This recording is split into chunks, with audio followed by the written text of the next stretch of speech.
here. So today I will be sharing my research on Morocco's strategic shift towards internationalized higher education. So to begin with, let's highlight the importance of higher education. It serves as a foundation for social mobility, economic growth, and the development of informed citizens. Sorry? Can you move on, please? The slides. Yeah, I'm still on Just the introduction. Yeah. You are on the title? Yeah, I'm still on the title. As nations strive for a trained workforce, intergovernmental collaboration becomes essential for improving educational standards. So in Morocco, recent initiatives have aimed to foster this cooperation.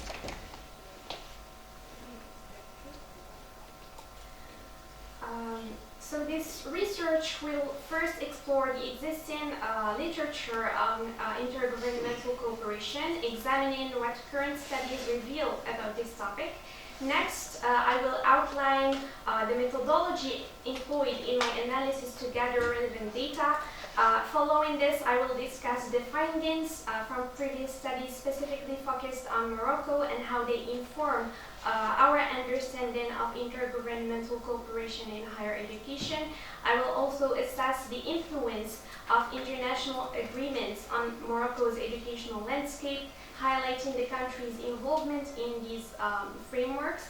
And additionally, I will identify the challenges that hinder effective cooperation in this context. And finally, I will conclude with the implications for policymakers, emphasizing the need for strategic actions to enhance collaboration and improve the higher education system in Morocco. So higher education is vital and essential for developing a skilled workforce in a global economy. Intergovernmental collaboration enhances educational accessibility and quality, facilitating policy alignment, resource sharing and standard harmonization. The Global Convention on Higher Education adopted by UNESCO in 2019 aims to increase access and quality while fostering international cooperation among institutions. Morocco has shown its commitment through recent initiatives led by the Ministry of Higher Education, Scientific Research and Innovation, including establishing coordinating bodies and signing agreements to align its education system with global standards. However, significant barriers remain, as I said, such as lack of clear frameworks, institutional rivalries, research constraints, which this research aims to identify and address. So the research employs a theoretical approach, which means that I will be focusing on a review of existing literature and policy documents. Key methods include analyzing scholarly publications and identifying significant barriers to effective intergovernmental collaboration. And this comprehensive review captures diverse perspectives and aims to synthesize the knowledge gathered. So in examining previous studies on Morocco, the theoretical framework emphasizes the importance of intergovernmental cooperation in higher education, and research indicates that effective collaboration among governments is essential for promoting innovation and enhancing the quality of education. This globalization allows institutions to expand their academic reach, share best practices, connect with international networks, which is particularly crucial for developing countries facing complex educational challenges. A significant aspect of this collaboration is policy coordination, which ensures consistency across jurisdictions by aligning educational policies and practices. This alignment can be led to improved curriculum development, quality insurance, and regulatory frameworks that encourage cooperation. Additionally, resource sharing, encompassing financial, human, and infrastructural resources, plays a critical role in addressing shared challenges and fostering a sense of community among educational stakeholders. So, the literature on intergovernmental cooperation in higher education in Morocco highlights both advancements and ongoing challenges. Studies demonstrates Morocco's commitment to improving its higher education framework through national and international collaboration, particularly via bilateral agreements that foster capacity building and knowledge transfer. However, significant obstacles hinder effective collaboration, such as bureaucratic silos and institutional rivalries, which often prevent the sharing of resources and stifle innovation. Additionally, a shortage of financial and human resources complicates meaningful engagement in collaborative efforts. These findings underscore the necessity for a comprehensive strategy to overcome the barriers to intergovernmental cooperation, emphasizing that while Morocco has made proactive strides, addressing these challenges is crucial for facilitating productive collaboration in higher education. So Morocco's involvement in international agreements such as the African Union's Agenda 2063 and the Bologna process plays a crucial role in shaping its higher education landscape. These agreements demonstrate Morocco's strategic commitment to both regional and international integration while aiming to improve educational quality. The Bologna process, for instance, that was initiated in 1999, seems to establish a European higher education area that promotes academic cooperation and standardized credentials among member countries. By aligning its educational standards with European norms, Morocco aims to boost the global recognition of its degrees and foster a competitive higher education environment. Similarly, Agenda 2063 serves as a framework for Africa's socio-economic development, highlighting education's critical role in sustaining growth and advocating for increased funding for higher education and for research. So through this engagement with this international framework, Morocco positions itself as an active participant in advancing educational excellence across the continent. However, while international agreements like the Bologna process and Agenda 2063 offer significant benefits, they also present challenges that impact Morocco's intergovernmental cooperation dynamics.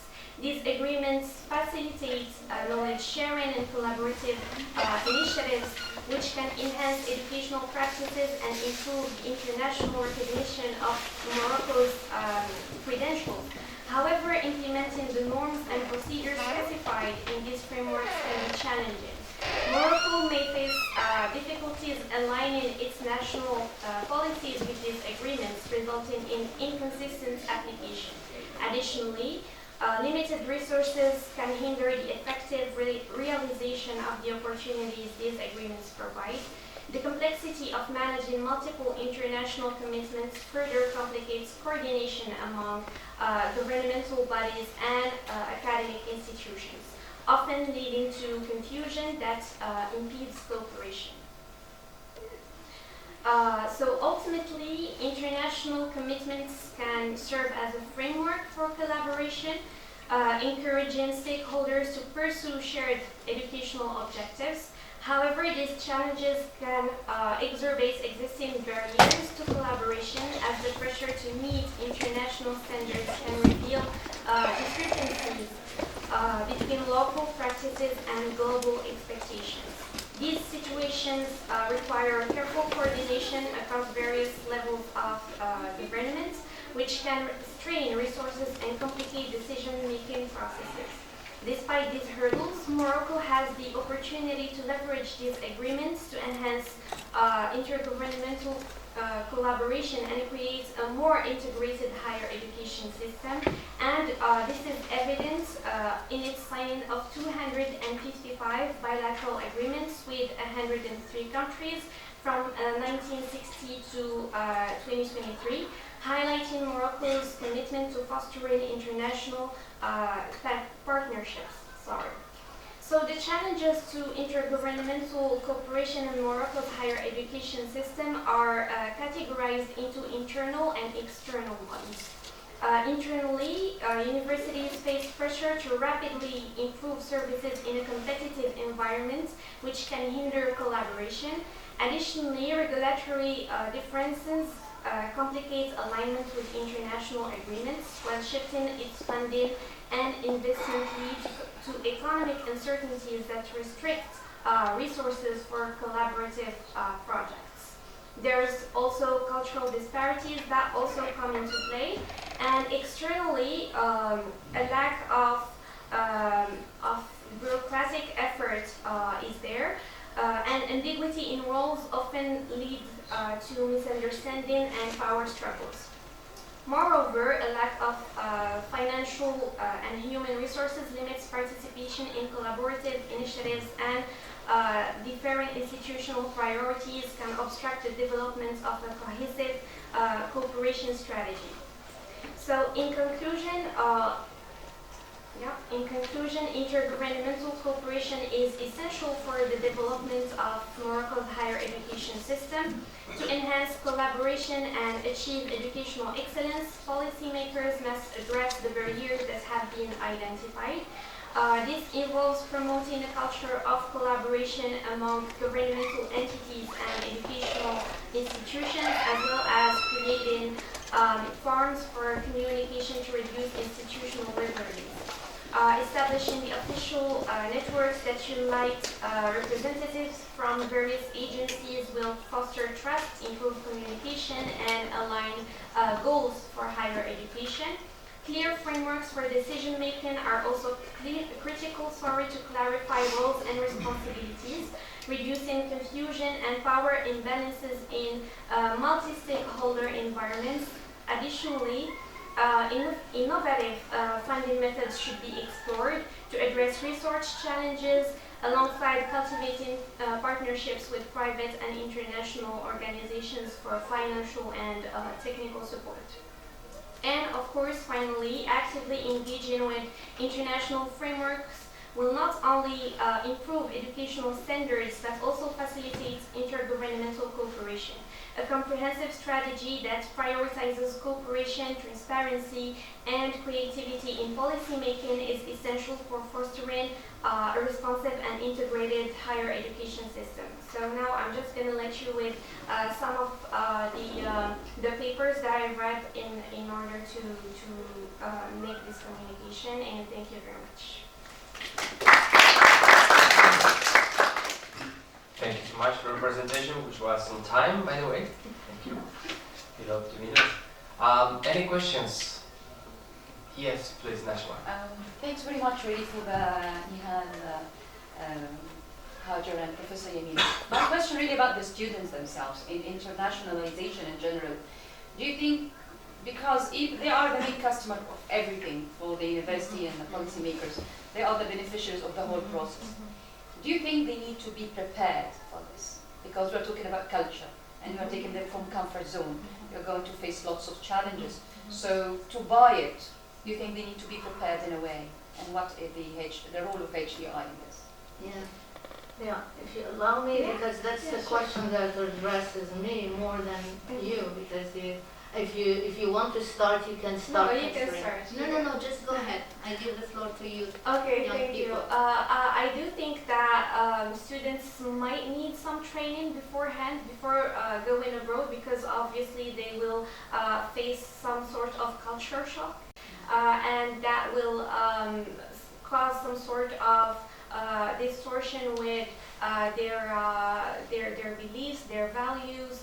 So obviously there has to be some sort of training, but I do not know whether that would be possible to be made, or maybe if it's an initiative from the ministry. I think that Professor Yamina will know better. Yeah, if you allow me. Actually, can you please turn off your microphone? I will speak about practical things. I was in the field. I dealt with international students, both incoming and outgoing students. There is no such things in Morocco, unfortunately. Our students go, of course, when they get a grant to go, nobody takes care of them. Of course, they sign the paper, but nobody gives any orientation sessions to them. I was at the Faculty of Letters at Mohammed V University, and the students who were going from my institution were lucky to have me because I was aware of it, because I was aware of internationalization and the challenges it presents to students. The same thing with students we receive. The university does not have any strategies or any kind of orientation things for the students who come. So most of the time the students, international students in Morocco, those who come to, of course, the university, face serious challenges. Of course, contrary to what happens in private centers, and I have a colleague who is involved with an institute in Meknes. So at the private centers, I'm involved myself with IES abroad here in Rabat. So there is a whole 15 days of orientation sessions to make the American students aware of the challenges they will be facing here in Morocco. And they have also orientation sessions back at their universities before they come. And the regional seminar I mentioned, actually, and of course the people we are working on it. Despite all what the Americans are doing on their side, I still believe that they are not well prepared, because what they receive, the orientation they receive back in the US is not enough, because when they come here, they expect us in structures and stuff to adapt to their context and not the opposite. And I keep believing that studying abroad is an experience, an enriching experience, and that students will take the challenges as an opportunity to grow personally, academically, and at all levels. So there is no such thing in Morocco, unfortunately. Okay. And I have a question if nobody else has a question for Nihal. Yeah, go ahead, please. My very quick question, because we're talking about culture.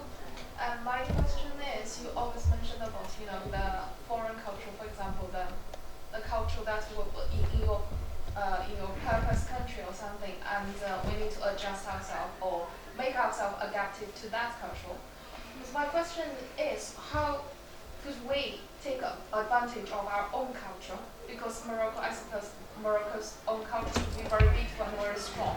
And how could we take advantage of our own culture and just output our culture to the foreign country? I suppose I'm a little bit ambitious. You mean when you go there? Yeah. Of course, we have, again, I had the privilege to coordinate a master program for teaching Arabic as a foreign language, where a number of my students went, and they are now teaching in American universities. And of course, they were made aware. So when they go there, they are real ambassadors of Morocco. So I keep following one of them who is very present on social media, Sukaina Shoki, who is all the time dressed with Moroccan takshita and putting things and promoting the Moroccan culture. And she organizes things at the university where she is on making people discover the Moroccan culture, and it's like a kind of touristic promotion. So many people felt the need to come and visit Morocco because of what she was doing there. So I think that, yes, of course, when you make students aware of the fact that you are an ambassador there, this is actually what the Fulbright does. People who have already benefited from a Fulbright grant know that there are orientations, actually, that you meet people who tell you that you are the ambassador, Moroccan ambassador there. So promote your culture, your whatever you want there. And of course, I was lucky to come to be a visiting scholar to the US. And I was, even as a professor, university professor, I had long meetings with the director of the Fulbright here in Morocco to tell me what to do. I had to take jalaba and traditional clothes, and to take all things that I wanted to show to Americans to discover Morocco. So I think, yes, of course, but students need to be made aware. Without making them aware, they will not do it. And I see Sukaina, who really realized the value, because in the program we were having them we were doing this with them. So if you go anywhere, you promote your culture and you show that it's so special and there is a lot to discover about it. Yeah, thank you so much. I think Nihal, you want to say something about that question as well. I think that, well, I agree with Professor Yanina, and I will kind of link it to the point that I made before, which there has to be some sort of training for students beforehand, because obviously we have to, I wouldn't say teach, but kind of coach them and prepare them to the fact that there will be some kind of culture shock, but at the same time that they have to stick to their own identities and be proud of it and showcase it. So yeah, that's what I want to say. Thank you so much. Thanks everyone.